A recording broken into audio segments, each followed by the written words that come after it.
जाऊँ न त ठिक छ जाऊँ न जाऊँ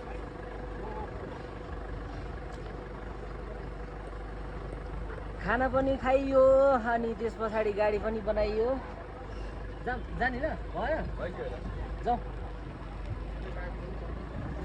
को बाँकी बनाइ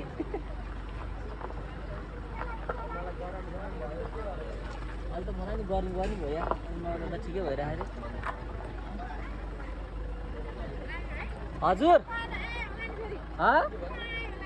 आउँदैन तपाईँ आउँदैन तपाईँ आउँदैन लागि यो पूर्वतिर